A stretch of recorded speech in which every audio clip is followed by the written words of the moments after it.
Hi, I'm Ashley Cooley, a birth, baby, and sleep specialist and mom of 3. There's so much information out there, right? This show is dedicated to helping you clear out the noise so you can figure out what will work best for your baby and your family. If you're looking to learn more about your baby, gain more confidence in your parenting, and get as much sleep as you can through it all, you've come to the right place. Bringing up baby is about to get a little easier.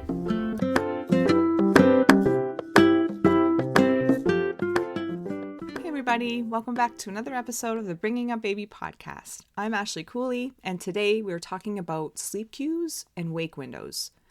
Probably one of the most Google searches for new parents or parents of young ones is how to get my baby to sleep. And when you Google this, and I know a lot of you have, a lot's going to come up, right?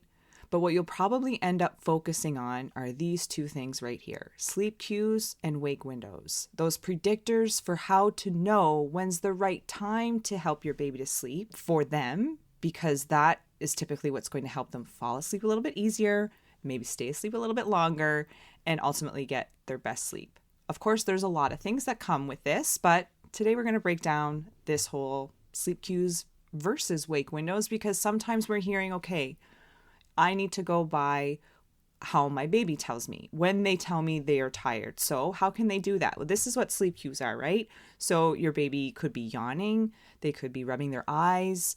Sometimes just you see them kind of zoning out a little bit, staring off into space, or maybe turning and looking away. They can put their hands near their ears or maybe pulling at their ears, depending how old they are. And some fussiness can start to set in, certainly as maybe some overtiredness is starting to play a factor there. So going by these cues for lots and lots of babies is going to be very informative for them telling you that they're tired, or it's just about time. We're getting tired. We're getting really tired. It's time to help me, or it's time to go to sleep. But we also now hear about wake windows, and wake windows are the periods of time that your baby or your child is awake for before they need to sleep again. So this is where it can get a little bit interesting, because you might hear from person to person or sleep consultant to sleep consultant, or a 4-month-old should only stay awake for an hour and a half to 2 hours, but somebody else might be saying, oh no, it's actually an hour, or no, it's up to 2.5 or 3 hours.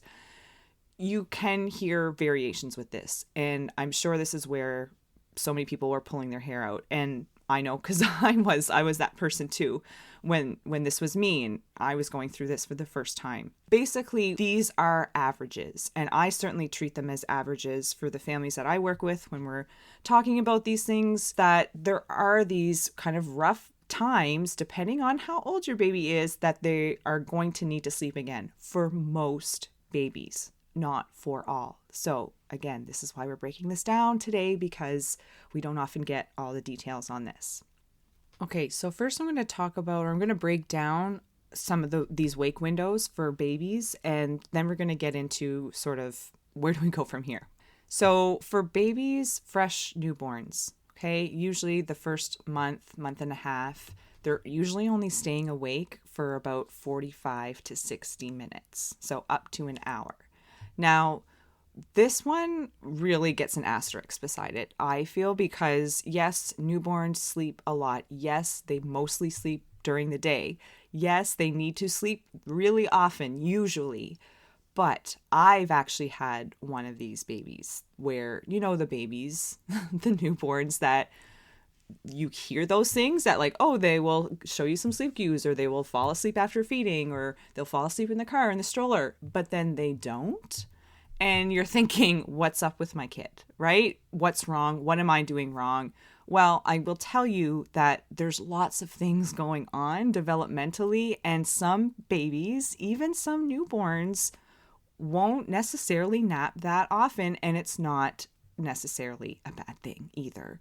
The idea with newborns, with all babies of any age, but you know, newborns are definitely getting and needing a lot of sleep, is that we're helping them sleep regularly, or having those times of moments to relax, to unwind. If your baby isn't able to do that, and they are agitated and they're frustrated, or they're fussy, crying, maybe arching their back, becoming stiff. And those are the experiences you're having when you're trying to help them sleep. There could be other things going on. But if your baby is relatively calm and able to go about the day and not really put too much of a fuss up about not sleeping, despite your lack of trying, this is when I would tell parents that, no, you're not doing anything wrong. Let's take the pressure off. Sometimes we're putting too much pressure to get babies to sleep every so often. Yes, babies do usually need to sleep pretty regularly. Absolutely.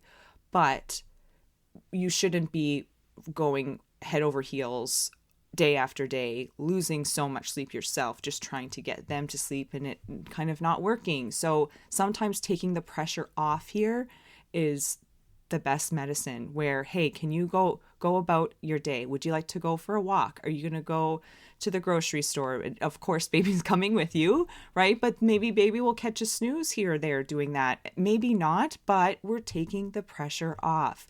And in those cases, usually the babies do kind of are able to relax and fall asleep a little bit while you're out and about doing your thing, or while they're being carried around at home in a carrier or something, so you can have your hands free, taking that pressure off, because it's taking the pressure off for them as well. And then that can help everybody. So sometimes that's actually the answer, not making sure they're right on that 60-minute mark. Okay. So that's what I really want you to know about wake windows, particularly for those newborns.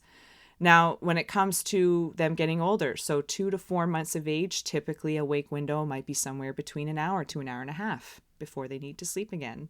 Between 4 and 6 months, that creeps up to an hour and a half to 2 hours.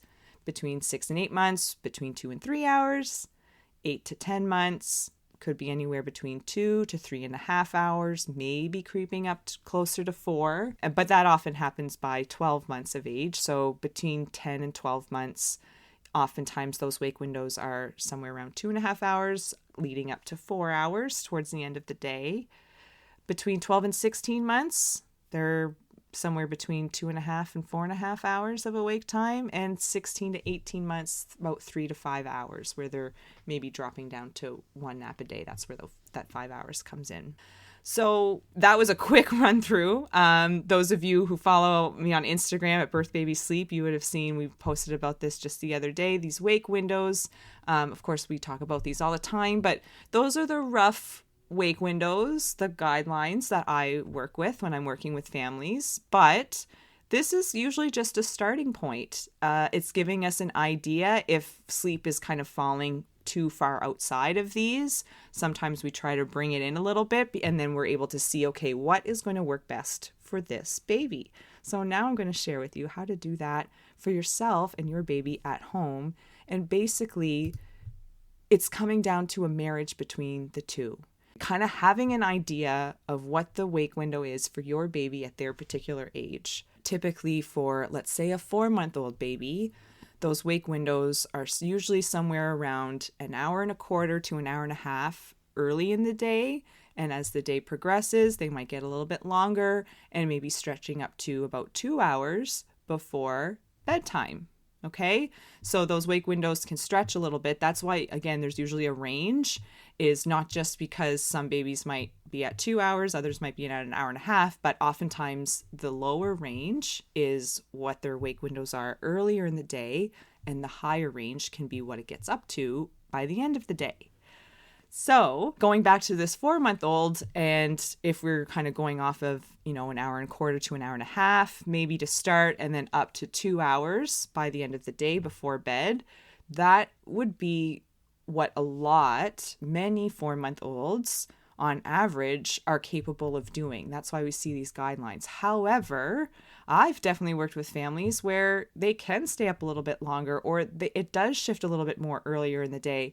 And it's about finding what works best for your particular baby. And that's when sleep cues can be super helpful. So noticing your baby's sleep cues around these wake windows that you might hear about. And this is where, hey, if I'm saying something different than another consultant that you follow, or your friend or whoever, then they should be pretty close if they are different.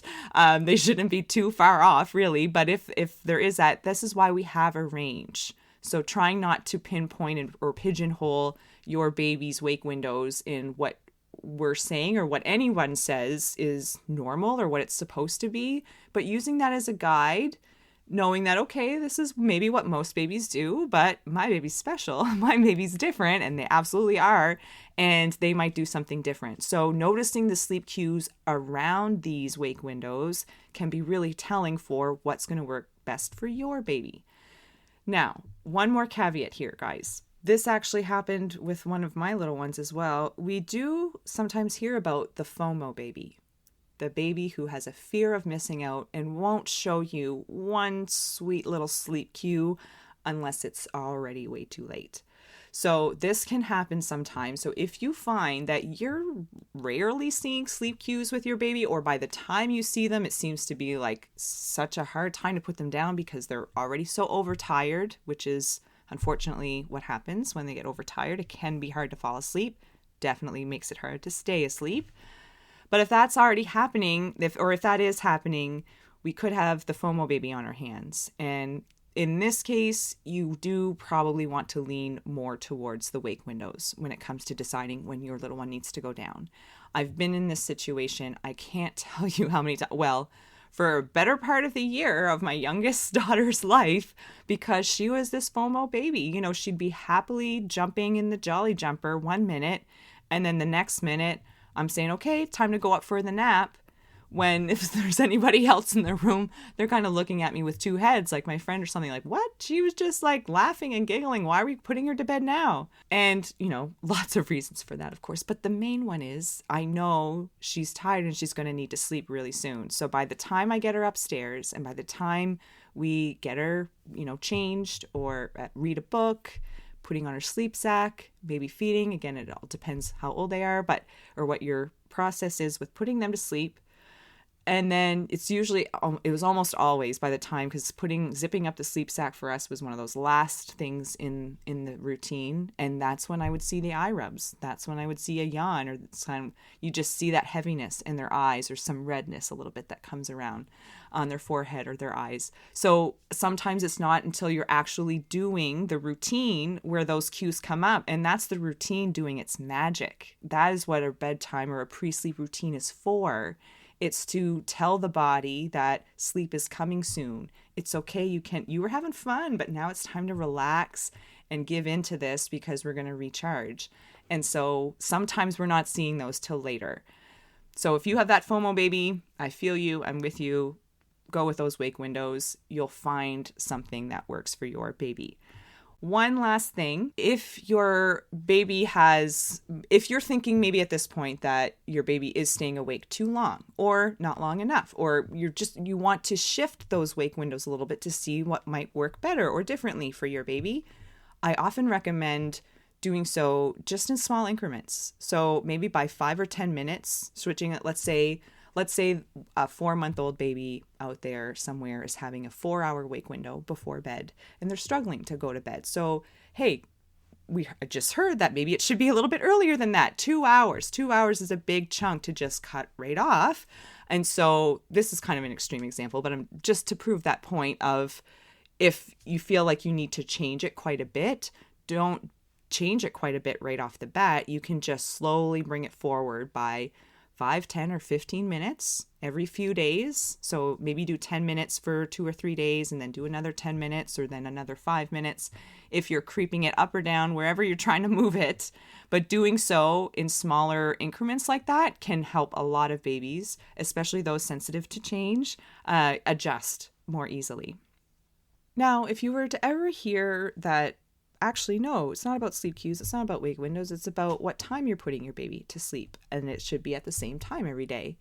And I'll tell you that this one gets put around there a little bit less. However, there are some babies that really thrive on this. There's actually only about 15% of babies will thrive on kind of sleeping at pretty much the exact same times every day. So they're going down for their naps at 9 and at 1, regardless of how long they slept for. Whether they slept for 2 hours or only half an hour, the next nap is at 1 o'clock. So some babies will really thrive on that, but actually not as many as we might think. So just to summarize all of this, when it comes down to sleep cues versus wake windows, which one's going to be best for you? Or what if they don't happen at the same time? Which one do I use? It is really focusing on what's going to work best for your baby and not so-and-so's baby or the baby next door. So going off of sleep cues, yes, super helpful, unless you're finding that it's not, and that it's actually too late by the time those sleep cues arrive. Or maybe you're finding that you're not really seeing any, or you're not sure if you're seeing a sleep cue. Then the wake windows can give you a rough idea, at least, of how long they can stay asleep for. Maybe we can look for cues within those times, or at least tweak those wake windows by a few minutes, 5 or 10 minutes on either side, a little bit less, a little bit more, depending on what's working for your baby. And if you're not sure what's working and you still want to talk it out and figure out, really, can I pinpoint this a little bit more clearly because I don't think I'm getting it, that's where someone like myself can come in. So please feel free to reach out to me anytime. Follow me on Birth Baby Sleep on Instagram and Facebook. You can email anytime. Check out birthbabysleep.ca. We're always putting out info and always happy to help. Looking for more? Check out birthbabysleep.ca, where you'll find prenatal classes, postpartum and new baby resources, and sleep support during the childhood years. You'll also find me on Facebook and Instagram at Birth Baby Sleep. It would be awesome if you followed us wherever you listen to podcasts, and if you can, leave a review or a rating, which goes a long way for helping others to find us. That's all for now. I'm Ashley Cooley, and we'll see you back here next time.